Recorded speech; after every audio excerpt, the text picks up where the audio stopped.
Lanjut, Fel.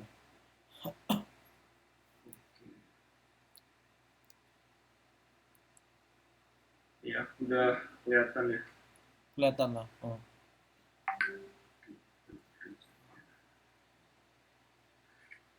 Oke, ini ya teman-teman ya. Materi hari ini mobile DevOps ya, Victor Magic. Eh, ya, mungkin perkenalan dulu dari aku ya, simple. Eh, Nama aku Ferdi Gunawan, bisa dipanggil Google aja, asli Semaliat Bangka. Ya, kerja juga ya, mobile engineer juga ya. Terus karena kerjanya remote jadi balik ya dari Jakarta selama 6 tahun. Mungkin sekelas itu aja, mungkin teman-teman juga udah tahu ya. Kita bisa langsung ke materi yang lama-lama. Nah, mobile DevOps ya. Ini teman-teman udah familiar dengan DevOps ya, apalagi teman-teman backend ya. Yang mana itu samanya dengan CI/CD. Dev tuh ya CI-nya, CI code integration yang mana kolaborasi kode ya. Terus ops-nya itu ya kalau di CI/CD, CD-nya itu delivery, delivery. Nah, kalau DevOps itu turunan metodologi ya, itu turunan dari DevOps ya. Jadi dia turunan tapi spesifik untuk implementasi ke mobile ya, terutama di mobile development.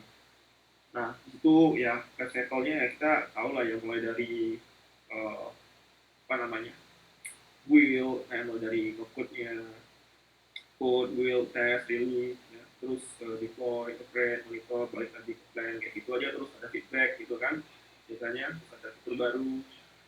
Nah, kenapa ada DevOps ya?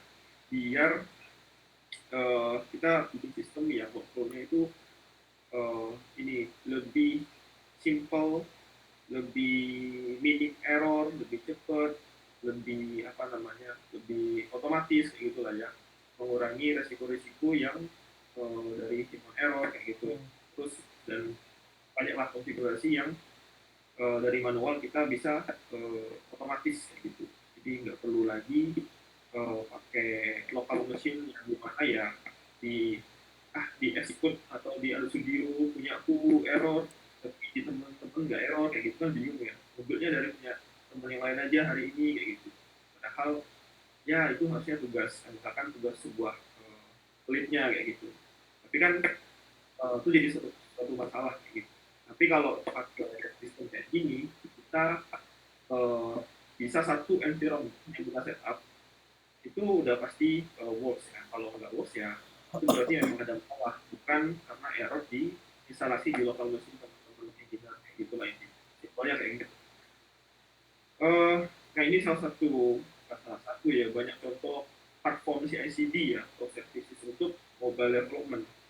Nah di antara semua ini kayak Circle CI, AppCircle, CodeMagic, Jenkins, Slant, Price, GitHub itu semua bisa untuk deploy mobile uh, mobile ke App Store atau Play Store, mau untuk Google atau App Store ya, Apple gitu.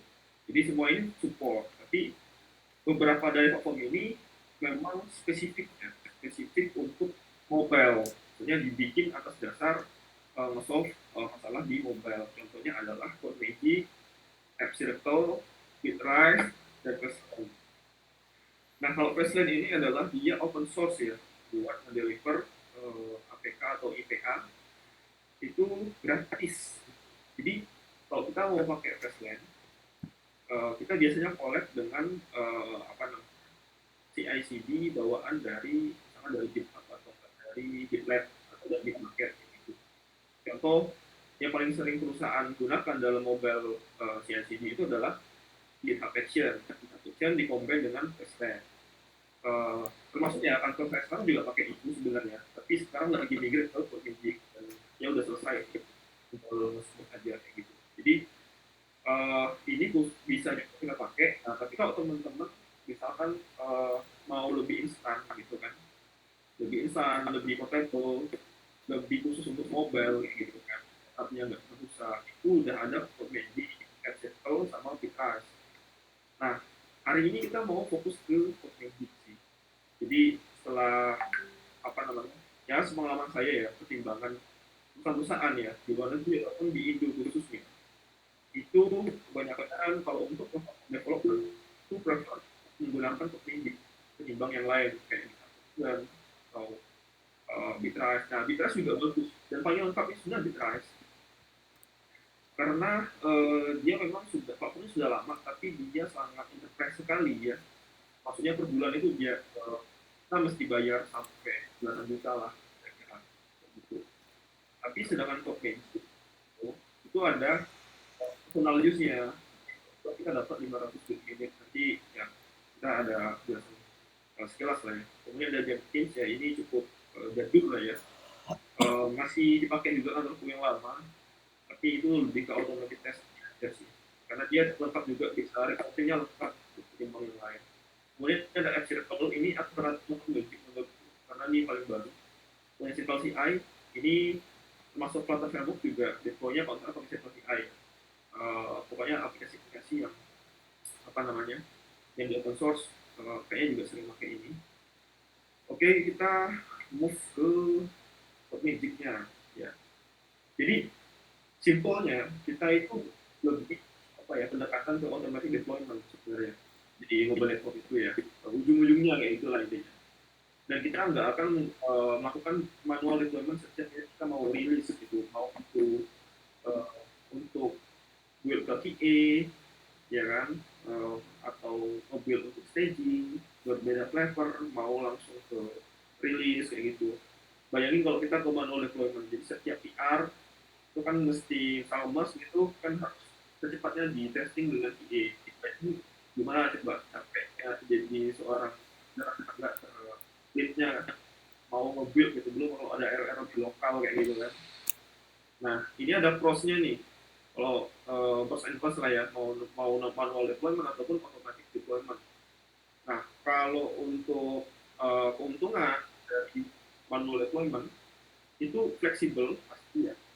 Jadi kita mau setup mau kayak gimana setiap mau kita build kita mau ada konfigurasi kita ubah gitu itu masih aman dia fleksibel. Kemudian detail testing pastinya, kemudian human oversight ini atas kontrol kita sebagai engineer kok ya. Kemudian kita pun complex configuration juga sama ya, artinya kita mau setup yang sangat-sangat kompleks konfigurasi yang mana misalkan itu sangat apa ya sangat banyak kayak gitu kan itu bisa kita lakukan di manual deployment. Nah, konsep juga ada time consuming. Nah, ini yang paling merugikan menurut saya sih.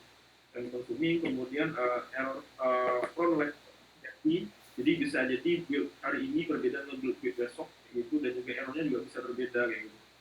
Kemudian limited scalability ya, scalable karena manual.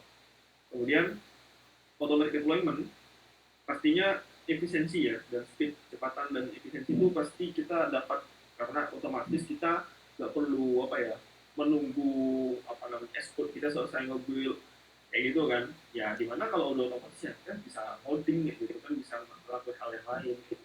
Terus konsistensi selama environment-nya tidak diubah konfigurasi tidak diubah ya hasil build-nya sama gitu Flutter versinya sama React Native versinya juga sama kayak gitu Cocoa Code-nya sama semua versi konfigurasi Java segala macam itu sama jadi nggak ada perbedaan di situ kecuali diubah. Kemudian ada policy integration tadi ya di mana ya setiap code kolaborasi itu bakal dia ke trigger kemudian dia mobil segala macam ke QA jadi sangat apa namanya sangat menguntungkan di situ. Kemudian scalability ya yang mana kita tahu itu bisa diatur gitu. Kemudian kekurangannya juga ada ya complexity and setup. Ini sangat berasa sekali ketika kita memulai setup untuk environment untuk DevOps lah ya, apapun itu ya termasuk di mobile itu sendiri kayak gitu. Contoh kita pakai platform service apa atau Magic atau GitHub Action segala macam. Di awal kita pasti harus membaca dokumentasi, kita harus baca oh ini workflow-nya diatur pakai apa ya gitu kan oh pakai file YAML atau ini pakai UI atau ini pakai Java ya gitu kan. Kalau misalnya pakai GitHub Action itu mesti maintain plugin-pluginnya di marketplace-nya GitHub, terus kita mesti maintain setiap tracking versi ada bikin test yang ini kayak gitu kan. Kalau ngenaikin versi ini yang ini kena nggak nih kayak gitu, itu sangat-sangat kompleks sih. Kemudian ada baseline yang literally beda bahasa juga gitu kan. Kemudian ada learning curve, ya ini tadi sih termasuk yang kenapa dia kompleks lah ya. Kemudian potensial for false positif maksudnya ini adalah berpotensi terjadinya error yang salah gitu. Jadi kalau di kita di CICD itu misalkan ada terjadi error gitu kan yang dikasih tahu dari sistemnya itu bisa jadi error yang uh, salah gitu yang kita menyangka oh ini error gara-gara ini tapi sebenarnya problemnya itu bukan itu dan bahkan hal yang sepele kayak gitulah kira-kira ya hanya butuh upgrade misalnya tapi errornya banyak banget nah, kayak gitu nah, itu bikin membingungkan kalau nggak punya experience. Kemudian di customization ya wajar ya kita pakai virtual machine itu masih ya gitu kan bukan komputer lokal yang mana itu ada di cloud kayak gitu jadinya ya pasti ada limitasi entah itu dari waktu atau apa kayak gitu kan ada atau dari spek komputer itu sendiri bisa jadi komputer lokal kita lebih gahar ketimbang yang di virtual machine gitu. Ini ya Magic for Mobile DevOps ya streamlining mobile development kemudian ini ada beberapa keuntungan yang uh, aku sendiri yang alamin ya maksudnya ini aku tulis karena aku sendiri yang ngerasa kayak gitu mungkin beda-beda setiap orang yang ngerasa code magic gitu spesifik ya misalnya di mobile desktop gitu bisa jadi ada orang yang prefer yang platform lain kayak gitu gara-gara apa code magic agak kurang tapi menurut aku ini sih paling gede karena dia happy support for mobile development jadi kita bisa deploy App Store, Play Store, web kayak gitu kan dari apalagi yang buat teman-teman yang suka di platform gitu kan nah entah itu React Native, Flutter ya bahkan native gitu Android sama iOS Cordova juga kayak gitu itu platform-platform maupun native itu bisa deploy bahkan Windows juga bisa sama macOS saya pernah juga ya itu juga bisa sih terus developer friendly dan efficient build time jadi kita bisa milih kalau di Codemagic ini mau pakai YAML file atau workflow editor. Jadi kalau teman-teman baru misalkan baru mulai untuk Magic kayak gitu biasanya bakal memilih workflow editor. Jadi dia udah UI yang udah ada kayak gitu. Kita nggak perlu coding banyak di situ kecuali ada script-script sedikit lah kita taruh kayak gitu. Tapi mostly di situ udah ke-cover semua. Tinggal ada pakai chatbot kayak gitu. Pilih misalkan oh platformnya ini kayak gitu versionnya ini tinggal dicek-cek aja kayak gitu nah itu sangat mudah sekali dan itu bisa dikonvert ke YAML file kalau teman-teman mau pakai YAML file nah kalau di industri ya gimana realnya itu biasanya pakai YAML file karena YAML file kan kita bisa nge-tracking ya di Git repository jadi ada changes di situ kita bisa melakukan pull request bisa di-review sama teman-teman perubahannya apa kayak gitu tapi kalau di workflow editor ya kalau ada teman-teman nggak tahu jawab ngedit gitu kan bingung gitu perubahannya apa gitu sih kemudian boot time-nya juga cepat kayak gitu kan ini contohnya tanpa caching aja bisa 5 sampai 7 menit untuk iOS bayangin juga 5 sampai 7 menit itu udah selesai mobil kalau di lokal mesin biasanya bisa sampai setengah jam kayak gitu kan apalagi kalau ya laptop Apple yang masih kentang-kentang kayak gitu kan ini cepet banget sih terus dia support release note juga dan banyak integrasi service di luar misalkan mau connect ke Slack dan lain-lain kayak gitu ya mau ngasih tahu notif integrasinya banyak di Magic ini kemudian untuk service and untuk support jadi free 500 wait per menit ya maksudnya 500 good times ya per month jadi per bulan ini dapat 500 menit kalau nggak salah sih sorry ini salah nyebutnya ini kalau free account jadi dia nanti ada plannya itu ada personal use nanti bakal dari sini kemudian ada pay as you go ini mirip sama Firebase kayak gitu ya tapi teman juga pernah pastikan pay as you go kemudian ada yang enterprise nah biasanya kalau perusahaan skala kecil bisa pakai pay as you go kayak gitu dengan memanfaatkan 500 menit gratis dulu kayak gitu tapi kalau yang enterprise itu biasanya kalau aplikasinya banyak ya lebih dari 3 atau 5 dan dia sangat sering untuk melakukan build kayak gitu build to release kemudian ya banyak framework yang disupport juga ya kayak tadi yang di sini kemudian support white label. Jadi teman-teman kalau kepikiran mau bisnis aplikasi kemudian mau buat white label itu sangat apa namanya sangat bisa pakai ini, dan itu yang kulit nggak bisa dilakukan dengan platform kayak yang lain. Mungkin kalau teman-teman yang belum familiar dengan white label nanti ya kita bahas sedikit juga nggak apa-apa. Kemudian have a direct messaging feature with code magic thing. Jadi kalau kita pack plan entah itu kayak ke atas, kita bisa ada fitur message yang mana kalau terjadi error atau apapun itu di build-nya, di workflow-nya, nanti kita bisa tanya ke tim Magicnya, nanti bakal dibalas. Itu bagus untuk pipeline. Dan ini juga request yang menurut aku, karena di platform yang lain, dengan service-service yang berbeda, yang gratisan tadi, segala macam, itu kalau ada error itu sangat painful, bahkan bisa ngeblocking kerjaan sampai 1 minggu ini pernah. Pasti. Jadi itu sangat apa ya plus minus lah. Oke, sekarang kita mulai masuk ke Magicnya. Jadi teman-teman kalau melihat dokumentasinya Magic ya, itu bisa langsung buka di sini ya, docs.magic.io. Jadi ada workflow, ada YAML, ya, ada message spec, dan info-info yang lainnya gitu kan. Ini ada banyak aplikasi juga nih. Ada Flutter, ya kan, kayak Native, Ionic Capacitor, Cordova, KMN, Kotlin, multiplatform ya, Linux, Unity buat game juga bisa gitu.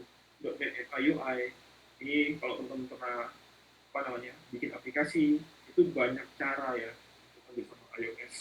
Jadi bisa semua di sini. Bayangin kalau kita udah familiar dengan Magic, kemudian kita mengubah teks-teks kita di kantor, nah, sesuatu apa gitu kan, kita ubah kreatif, kita ubah kreatif kayak gitu. Dan kita udah familiar dengan Magic, itu nggak perlu repot-repot kayak gitu. Jadi tinggal diubah aja setupnya sedikit gitu, nggak terlalu banyak. Oh iya, di sini ada 2 tab ya, Workflow Editor sama yang mau. Ya, teman-teman bisa sambil buka juga, nggak apa-apa. Ini kayak maaf saya sensor gitu ya, karena di kantor aku ngabisin di kantor aku, tapi aplikasinya belum rilis, jadi ya di sensor dulu ya. Kemudian ini ada beberapa menu lah ya, menu utama di apa namanya di Magic itu. Jadi ada apps sama build sama tim, ini yang menu utamanya ya. Kemudian di build itu kita bisa banyak filter di sini, ada branch-nya, ada tim ya kan, ada label. Itu mau mau lihat workflow kita yang sedang jalan tuh yang mana aja, kemudian yang gagal mana aja kayak gitu. Kemudian ada tim setting. Nah, tim setting ini adalah fitur yang berbayar, teman-teman. Jadi yang kalau teman-teman pakai yang paid plan PSU atau ke atas itu bakal punya tim setting. Tim setting ini lengkap. Jadi ada share application, ya kan, ada TNT, kemudian banyak lah ya. Nah, kegunaannya apa tim setting ketimbang yang personal use yang nggak punya tim setting? Jadi kalau ada tim setting ini kita bisa kalau ada environment atau file secret gitu kan yang sama, kita bisa reuse gitu. Kita bisa gunain ke banyak aplikasi, misalkan apalagi misalkan aplikasinya banyak, itu lebih dari 3, 5, 10 bahkan ratusan gitu. Nanti kan pasti ada environment Apple misalkan satu satu pasti satu misalkan, atau enggak misalkan ada password gitu, password yang di share ketika mobil itu misalkan decrypt encrypt kayak gitu, tapi sama gitu kan, itu nggak perlu setup satu per aplikasi, tapi cukup pakai satu aja di setting. Nah, ini memang untuk yang berbayar. Terus ini ya ada apa namanya tracking juga ya, kita eh, pernah berapa menit aja buat di apa namanya VM-nya, virtual machine-nya. Nah, biasanya kita di standar macOS yang M1 biasanya. Kalau yang PSU atau enggak yang Enterprise. Kalau personal use itu masih yang Intel gitu. Terus ada juga yang lain mau cepat, ada Mac Pro juga, kalau mau lebih cepat build-nya bisa under 5 menit makan. Itu ya tapi dia berbayar ya per berapa menit, nanti ada 0, berapa dolar biasanya kayak gitu sih. Terus ada build konferensi. Jadi uh, kalau masih personal use, ada banyak apa namanya trigger yang jalan, workflow yang jalan dalam satu bersamaan, itu hanya bisa satu aja, ya satu waktu gitu, hanya ada satu aplikasi atau satu workflow gitu. Jadi dia sequential ya, dia nggak bisa paralel gitu kan, dia harus apa namanya menunggu harus mengantri ya, gitu. Oke, ini kita mulai misalkan mau setup aplikasi ya. Nanti ada add application menu, nanti muncul dialog kayak gini. Nah, nanti teman-teman langsung connect aja nih kalau klik di sini, ya kan. Nanti bakal milih repository, bukan repository, platform dulu ya. Jadi repository itu berada di mana? Entah misalkan GitHub, Bitbucket, GitLab, atau apapun itulah. Jadi pilih misalkan teman-teman pakai GitHub ya udah GitHub, nanti apa namanya ada persetujuan gitu yang terus di lewat email bahwa Codemagic boleh untuk akses organisasi teman-teman gitu. Nah, misalkan saya pilih ini ya, saya bikin apa namanya package gitu kan. Nah, mau deploy-nya otomatis kayak gitu. Saya sini. Nah, ini ada screen factor. Terus pilih waktunya factor. Karena kenapa mesti harus pilih juga kayak gitu? Karena dia ada memang spesifik yang berbeda antara platform ini. Gitu. Terus ya add application, ya semudah itu menambahnya. Tidak ada setup dan lain lagi. Oke, kita masuk ke setup application ya. Jadi ya linknya kayak gini lah kira-kira .io app, nah ini kode ID-nya, kemudian setting. Jadi kalau kita mau pakai workflow editor, jadi kita tinggal atur by UI yang disedia oleh Codemagic. Misalkan kayak gini nih, ada build of mau deploy kemana aja nih. Kalau mau cuma dua, ya udah conteng dua aja. Nggak perlu kita conteng banyak-banyak karena kalau kita conteng yang apa namanya macOS misalkan, nanti di bawah itu kita harus mengisi konfigurasi untuk macOS, jadi nggak penting gitu kan. Kalau nggak gini, kemudian kita bisa mengubah interface juga virtual mesinnya. Sekarang misalkan secara default pakai ini ya M1 ya gitu kan, pakai M1. Jadi kalau mau pakai apa namanya Linux dan lain-lain, misalkan khusus untuk Android atau web kayak gitu, mau khusus untuk environment misalkan Linux ya macam itu bisa ke sini. Kemudian ada trigger dan lain-lain itu bisa. Oke, sekarang ke Codemagic YAML. Jadi di sini nih ada ya menu ya, switch to workflow editor. Kalau tadi ada switch to YAML configuration. Jadi kita bisa ngubah di sini.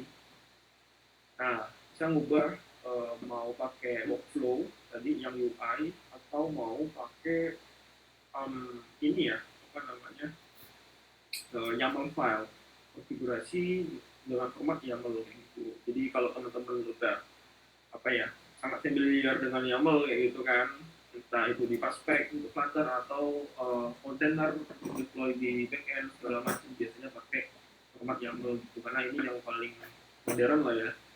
Nah, jadi kalau kita switch ke sini, dia akan mendetek branch-nya teman-teman. Nah, kalau di branch dev, branch dev ini tidak ada file codemagic.yaml, dia bakal mendetek ini ya. Ya udah nggak ada, nggak bisa dilihat di sini, nggak bisa di apa namanya di running workflow-nya. Jadi kita mesti nambahin manual dulu nih teman-teman.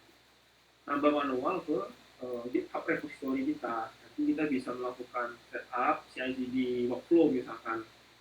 Nanti kalau belum masuk ke dev ya kita klik dulu branch-nya kayak gitu yang punya file ini gitu. Atau kalau udah di dev nanti bakal terdeteksi di sini. Nah, setelah itu di sini nih ada menu nih, enter builder mode. Jadi kalau kita klik di sini, kita bakal masuk mode builder. Jadi kita bisa ngedit apa namanya workflow di sini. Kalau teman-teman nggak mau ngedit di ini ya di VS Code atau enggak di editor lokal, bisa juga di sini. Karena ini lebih menguntungkan ketika kita edit itu bisa kedetek merah-merahnya, errornya, linternya itu jalan gitu. Tapi kalau di VS Code dia cuma sebatas ya error YAML-nya aja, bukan error Codemagic-nya spesifik gitu. Tapi aku sendiri ya, saya sendiri kalau coding biasanya di VS Code sih tetap gitu. Karena cenderung lebih enak ya. Nah, di sini sebelah kanan ini itu ada tutorial ya. Maksudnya di sini ada kayak kayak apa ya, snippet code kayak gitu lah, kayak template lah. Misalkan mau testing ya, softwarenya apa segala macam. Nanti kita klik misalkan Flutter, kemudian triggernya. Jadi triggernya itu by apa, by commit, by apa namanya, by pull request atau by push tag kayak gitu. Itu bisa lihat di sini. Nanti dia ada tinggal copy saja ininya apa namanya snippet code-nya itu nanti ditaruh di sini kayak gitu. Nanti tinggal diubah sesuai dengan kebutuhan kita aja. Jadi udah instan lah. Jadi kita nggak perlu ngoding dari nol gitu loh. Nggak perlu lihat dokumentasi dari nol kayak gitu enggak.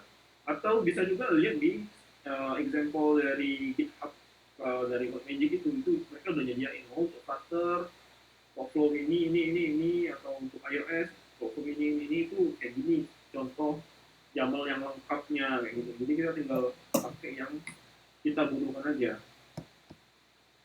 Nah kemudian tadi kan di sini ya menunya CodeMagic YAML. Kalau di setting itu di sini. Kita kalau geser ke sini sebelah itu adalah environment variable. Jadi kalau di GitHub itu pasti ada GitHub secret kan ya biasanya. Nah sama aja sebenarnya. Di CodeMagic juga punya. Nah ini setup di level aplikasi teman-teman. Jadi kita satu-satu nih naruh variabel value-nya yang secret ya. Kemudian ada grupnya di sini itu satu-satu. Tapi kalau kita pakai plan yang berbayar ya ada tim setting. Misalkan ininya sama nih, kalau mix panel ya jam sama ini sama misalkan. Ya udah kita nggak perlu nyeting di level aplikasi, tapi di level tim aja sekali aja kayak gitu. Nah, jadi semua data-data sensitif yang biasa kita taruh di GitHub repository itu nggak perlu kita push di Git gitu. Kita cukup taruh di CodeMagic YAML aja gitu. Jadi misalkan takut ada perubahan dari teman-teman di Git kayak gitu kan, salah edit yang apa namanya lolos di VBA-nya juga saking banyaknya misalkan kayak gitu nggak safe lah ya. Terus ya banyak inilah potensi yang terjadi. Mending kita ini hapus yang di source code kita pindahin di sini. Nanti dari sini kita bakal inject di pada saat build aplikasi aja kayak gitu. Kayak gitu lebih safe sih. Oke, terus ada schedule build-nya. Kalau teman-teman misalkan udah punya jadwal rutin, misalkan setiap minggu kan ada sprint gitu misalkan. Terus lead-nya gitu kan sibuk gitu kan pasti kadang-kadang bisa kadang enggak, terus engineer-nya juga sibuk kayak gitu. Nah itu ada fitur schedule build. Jadi mau setiap hari Sabtu misalkan ya, atau hari Jumat lah ya misalkan. Hari Jumat mau build-nya di akhir sprint misalkan.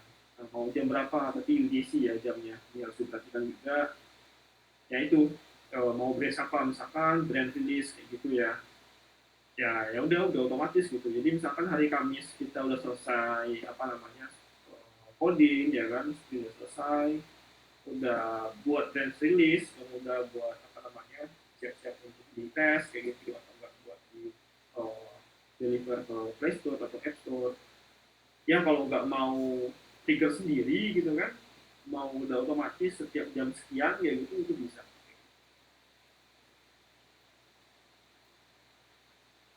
Oke, kita ke CodeMagic Code Sign In Configuration ya. Alamatnya di sini CodeMagic. Tadi kan app ya, ininya. Sekarang tuh Teams. Nah, Teams ini yang saya bilang ini fitur yang ada di PSU dan Enterprise. Nggak semahal yang kita bayang kok sebenarnya. Gitu. Tapi kalau udah level PT biasanya itu prefer pakai ini, bahkan lebih murah daripada GitHub Action. Kita udah kalkulasi lah ya, secara sederhana kalau kita pakai CodeMagic atau GitHub Action ternyata lebih murah ini gitu. Runnernya dari GitHub Action itu aku lupa sih berapa pricingnya, dia ada pricingnya gitu kan. Per PM-nya virtual mesinnya. Cuma setelah kita compare dengan benefit yang didapat akhirnya ya pakai CodeMagic gitu. Nah ini contoh di uh, apa namanya di CodeMagic ya untuk setting di code sign in ya. Nah code sign in ini apa? Ini saya ambil contoh untuk deployment ke Apple App Store ya kalau mau deliver ke iOS. Jadi ada iOS certificate di menu ini nih. Kalau ini di menu ini dibuka nih ini yang ini sih. Nanti kita bisa nge-paste atau nge-upload certificate. Jadi buat teman-teman yang belum familiar dengan deployment di iOS ya, IIS itu wajib punya sertifikat yang di-generate dari Xcode. Sertifikat itu ada tiga ya, ada distribution, ya, ada development, ada ad hoc, ya. Development ini khusus untuk modding di dev, ya. Kemudian di ad hoc ini untuk biasanya untuk staging, tapi yang bisa installnya itu hanya orang-orang terbatas. Dia biasanya minta UUID dari iOS. Misalkan teman-teman punya device Apple mau iPad atau enggak iOS, itu harus dilihat dulu UUID-nya itu diregister di App Connect.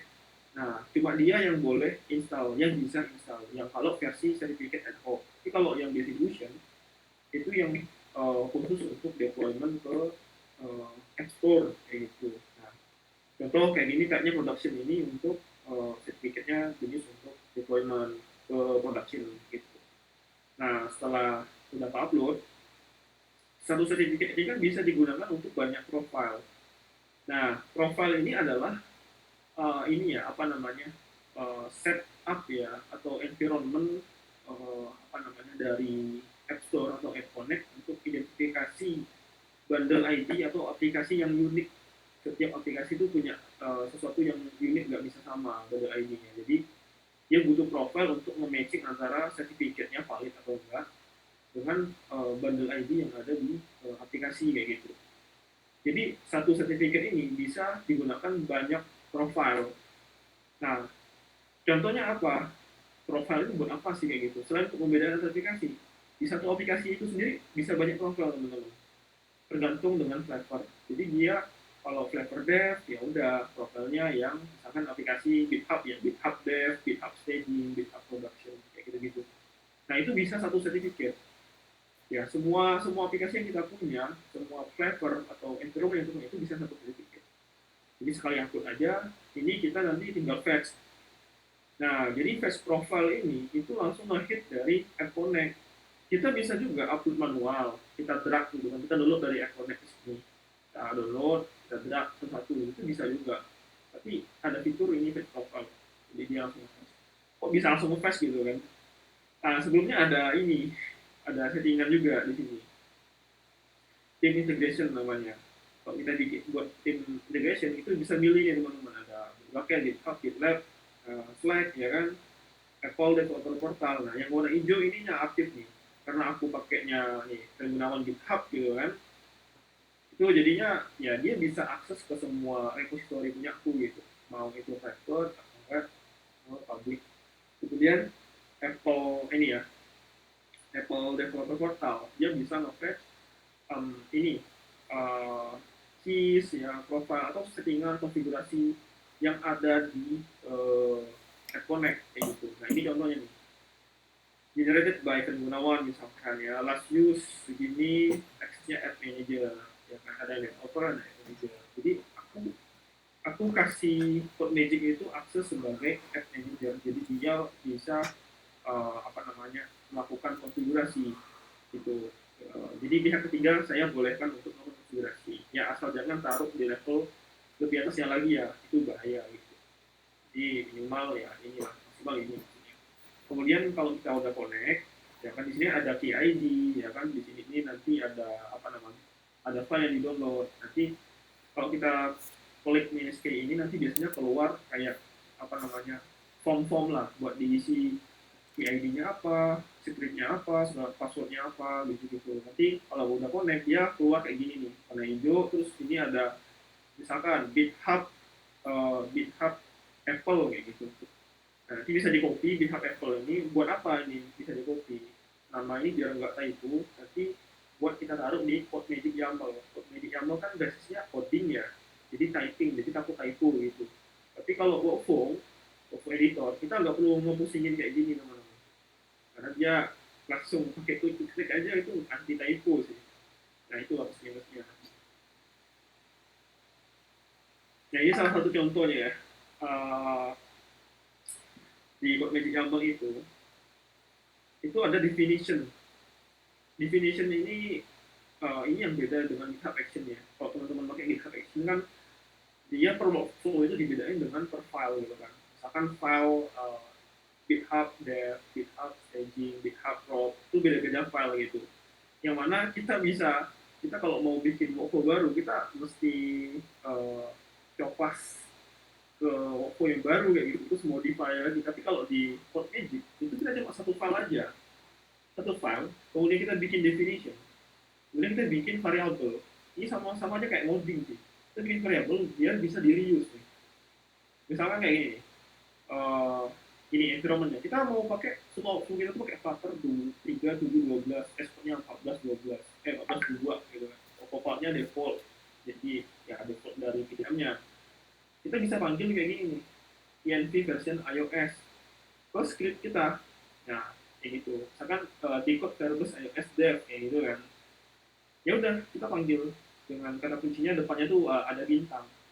Jadi bintang ini buat nge-call, kalau buat variable itu pakai n, keywordnya operator n ini satu nih, satu n kayak gitu. Namanya ini, scriptnya ini. Nah, ini keychain certificate, export project. Nah, misalkan nanti ada Flutter build APK atau export build IPA kayak gitu-gitu. Tinggal panggil nih. Jadi mau workflow-nya berapa gitu. Script kita tuh nanti singkat dan pendek kayak gitu, nggak panjang. Jadi panjangnya cuma di definition aja. Jadi tinggal di call-call aja kayak gitu. Yang mana diperluin. Kalau beda ya udah dibedain. Nah ini contoh full ya teman-teman ya. Untuk misalkan untuk dev kayak gitu. Nah, contoh misalkan iOS test flight dev gitu kan, name-nya misalkan GitHub, GitHub dev atau GitHub staging misalkan. Kemudian ada grup nih, environment-nya, ada misalnya kredensial. Nah, grup ini yang mana sih? Grup ini yang tadi ya, yang pas kita register di sini. Nah, di sini, register environment. Kita panggil di sini ada grup. Jadi kalau Firebase iOS dev, staging, itu kan satu grup ya. Kita bikin grupnya. Kredensial, Firebase inisial, ya kan, Miss inisial, atau apapun ya. Ada kadang-kadang ada Google kredensial dan lain. Itu nanti dipanggil di sini, di grup di sini. Jadi kalau kita nggak naruh inisial di sini ya, di grup ini, terus kita manggil variabelnya di sini nih, ya di tengah-tengah script ini, itu bakal error gitu, karena dia nggak initialize. Ya kira kayak gitu lah. Kemudian ada variabel, variabel ini bebas ya. Variabel ini buat apa namanya, mempersingkat apa namanya, untuk merapikan kode di workflow kita aja sebenarnya. Bisa juga kita langsung taruh di sini. Cara manggilnya sama, pakai dolar juga. Jadi kalau yang tadi environment juga manggilnya pakai dolar, kita di sini variable juga sama, semuanya pakai dolar depannya kayak gitu. Kayak gini, flavor dev, target link application main dev, artinya targetnya ke main dev.dat kayak gitu kan. Ini dipanggilnya di sini. Counter, WPA, release, flavor, nah, pakai dolar nih flavor, karena di atasnya dev gitu kan. Nah, jadi opsional aja sih, nggak wajib juga gitu. Terus ada triggering. Nah ini menarik sih, triggering kita bisa nge-trigger apa namanya, patternnya mau seperti apa, mau pakai tag. Jadi setiap kita nge-push tag itu bakal running workflow-nya. Atau kita bisa ganti ke sini push, atau bisa ganti ke apa namanya, commit gitu. Itu bisa juga sih. Spesifik commit, akan mau commit misalkan feature gitu kan, feature baru, feature login gitu, kita buka dalam kurung misalkan CI strip dev kayak gitu. Nah, kita tinggal bikin patternnya di sini. Jadi nanti ada nih bintang ini apa, nanti kita di sini. Jadi kalau mengandung strip dev kan, dia bakal ketiga. Nah ini scriptnya, ya pakai bintang-bintang putih ini teman-teman, itu yang di definition tadi tuh. Kita nggak bisa ngeliat kodenya apa, kita bisa ngeklik kodenya dari sini. Nanti dia bisa taruh sini lagi. Kemudian ada ini ya, scriptnya sampai bikin APK, ada artifactnya, ada integration. Nah integrationnya ini kita mau deploy kemana nih teman-teman? Kalau Extra Connect di sini nih, kita taruh propertinya. Semuanya ini ada di contoh example CodeMagic atau di dokumentasi CodeMagic ya. Jadi ini hanya beberapa dari keseluruhan fitur gitu sebenarnya.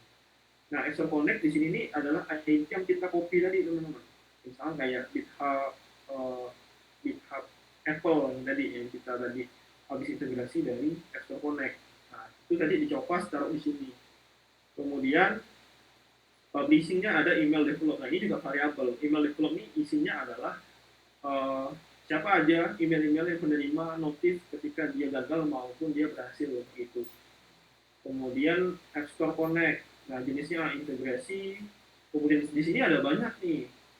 Kalau aku makainya cuma yang ini aja ya, submit to test flag true gitu, karena kita butuh test flag. Kemudian ada beta group. Nah rilisnya ke bentuk beta mana aja itu bisa diatur. Ini harus match dengan penamaannya dengan App Store Connect. Nah, di sini juga ada banyak fitur yang belum aku pakai gitu kan. Contoh misalnya kayak rolloutnya kita bisa atur teman-teman. Rolloutnya itu berapa persen? Misalkan, rolloutnya baru sekitar 50%. Oh, berarti nanti user aplikasi kita uh, itu totalnya 50% dulu yang menerima versi terbaru gitu. Itu yang bisa kita manual di Play Store atau App Store, itu bisa kita atur di sini. Nah ini yang triggering tadi ya teman-teman ya. Jadi kalau tag, staging, nah ini ada patternnya. Patternnya ini ada di dokumentasi Code Magic ya. Jadi ini aku nggak terlalu lihat ya apakah ini sama dengan regex. Kayaknya beda sih. Dia spesifik. Jadi kalau mengandung mesh everything, kalau kita pakai bintang doang, jadi mau nge-push apapun, nge-tag apapun namanya, itu bakal nge-trigger. Tapi nggak safety ya.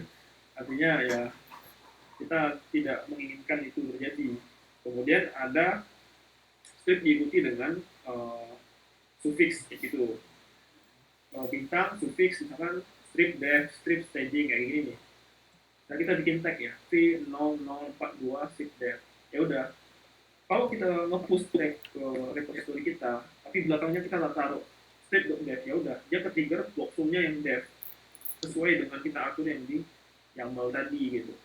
Nah ini kebalikannya, kalau nggak pakai suffix yang ini dia malah ke-trigger gitu kan. Dia ada bank operatornya di depan ya kayak programming lah ya. Kemudian ada mesh value, mau kayak gini juga bisa ya. Misalkan mau deliver ke QA aja nih, emailnya ke notif ke QA aja juga gitu kan. Terus dan lain-lain itu bisa juga kayak gini pakainya. Kemudian ini yang match ke tree number harus formatnya itu nggak boleh typo nih. V0.0.42 ada 3 section kan di sini kan. Ya udah diatur kayak gini 0 sampai 9 titik ya kan. Itu juga bisa ya. Nah ini lengkapnya teman-teman. Bisa juga kita bikin triggernya nggak lebih nggak cuma satu, bisa semua gitu kan. Jadi kalau mau pakai branch pattern, matchnya semua. Nah include ini kalau pakai branch pattern ya kan. Itu yang mengandung pattern. Ini bisa berkebalikan lah intinya.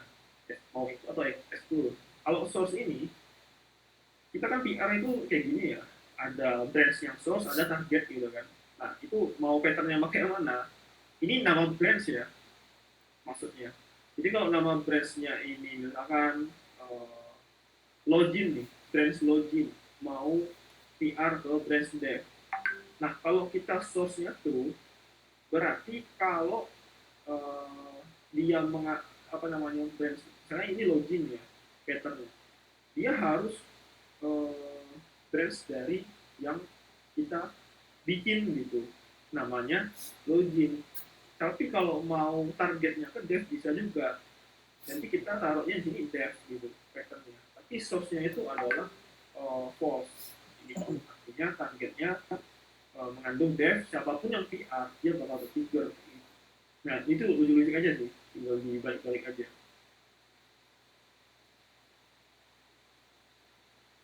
Nah ini yang tadi saya bilang ya, jadi yang bagian sini ya teman-teman, kita ulang lagi ya, yang bagian sini ketika kita mau bikin apa namanya secret variable gitu kan, environment variable yang mana itu data sensitif gitu, nggak perlu taruh digit gitu, kita taruhnya di sini aja dengan kalau dia berupa teks kita langsung bisa secure di sini ya kan, langsung aja kita taruh gitu. Tapi kalau gimana kalau file kan ini teks gitu, kita mesti convert ke base 64 dulu.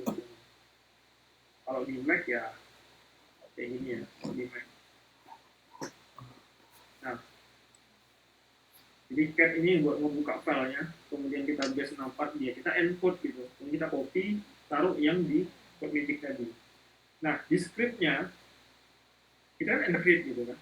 Nah sebelum nge-build APK atau IPA kita decrypt dulu dong gitu kan. Kalau enggak ya nggak bisa gitu kan. Jadi kita file ke teks base 64 diubah lagi ke file kayak gitu. Nah jadi contohnya kayak gitulah. Ini salah satu script yang biasanya aku pakai kayak gitu kan. Ini kenapa ribet? Sebenarnya harusnya satu aja, satu line aja. Ini kenapa ribet? Karena konflik dengan konfigurasi di lokal gitu. Jadi lokal butuh apa namanya konfigurasi kayak gini. Jadi yang ini aku ngikutin menyesuaikan biar nggak error. Gitu. Jadi dia misalnya ngebuat di runner itu ada folder prod kalau nggak eksis, kalau nggak ada prod ini ya karena flavornya prod kayak gitu. Kita bikin prod, kemudian kita decode-nya di sini nih. Jadi echo dollar, nah Firebase iOS credential ini adalah variabel yang kita bikin di code magic dashboard tadi teman-teman. Kemudian base 64 decode. Nah kita mau kemana nih? Injeknya kemana? Setelah kita decode jadi file, kita mau copy kemana nih? Nah CM builder ini adalah apa namanya default path ini ya di virtual mesinnya. Nah, kayak gini-gininya kita ngeliatnya di mana? Ada di dokumentasi. Bisa dilihat di dokumentasinya. Nanti folder caching nanti apa. Nah, jadi sedikit berbeda dengan kita logging di lokal. Biar apa? Biar mempermudah aja seragam semuanya. Nah, saya berdir ini adalah directory project kita. Intinya kayak gitulah. Jadi kalau kita di sini nih apa GitHub application ya udah nggak pakai kayak gitu. Tapi CM berdir ini iOS Runner Google Service Info Place. Nah ini buat Firebase lah ya. Jadi kita kalau Firebase nggak taruh di kayak gitu. Ya ini ls buat memastikan bahwa foldernya udah ada. Nah terus keuntungannya kita juga bisa menggunakan release note. Jadi misalkan kita mau nge-trigger perubahan, misalkan tim lead-nya mau ngenaikin versi gitu kan, pasti dibarengi dengan apa aja changes-nya gitu. Terus di sini biasanya ada card-cardnya, kita pakai Jira gitu kan, biasanya ada card Jira apa bla bla bla bla ngefix ya kan, ngefix tidak bisa login kayak gitu gitu. Nah kita taruh di release note bahasa Indonesia atau bahasa Inggris. Nanti setiap rilis ya kan, mau ke Firebase Distribution, mau ke Play Store, mau ke App Store, itu udah otomatis rilisnya itu keisi dengan apa yang kita isi di sini. Jadi ke tracking juga gitu. Jadi nggak perlu repot-repot lah kita buka platform portal ini itu buat ngedit mode ya gitu, nggak perlu lagi gitu. Nah ini salah satu contoh kalau dia lagi running ya, dia punya ID nih. ID ini penting. ID-nya ini untuk apa? Buat ketika mau troubleshooting yang kita kira ini bukan kesalahan dari workflow kita, tapi dari VM Magic-nya lagi error, ya kan? Ada kesalahan di VM-nya, yang mana itu kadang-kadang di luar kontrol kita. Nanti orang code magic itu cuma butuh ID-nya ini aja. Tapi apakah workflow kita aman? Kita kasih ID ini aman banget, karena itu apa namanya, mereka tetap nggak bisa ngelihat probabilitas atau yang macam, enggak, mereka cuma ngelihat apa namanya flag error yang ada di mereka aja kayak gitu. Jadi kalau teman-teman takut ya nggak juga sih, aman.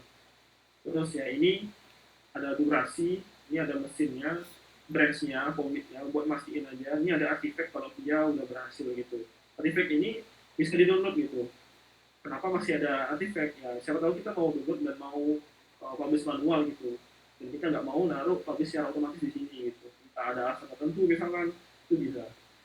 Nah, nama-nama ini itu di script tadi ya, tergantung kita namingnya apa gitu. Kemudian dia setiapnya bisa lihat prosesnya seperti apa, dan bisa di-download lognya kalau jadi error. Nah, sekarang dilengkapi dengan AI juga teman-teman. Jadi kalau ada error, nanti ada keluar kayak ChatGPT kayak gitu. Nanti kita langsung klik gitu. Nanti dia bakal nyeken dari teks ini errornya apa. Nanti dia kasih tahu kita mesti ngapain itu dengan.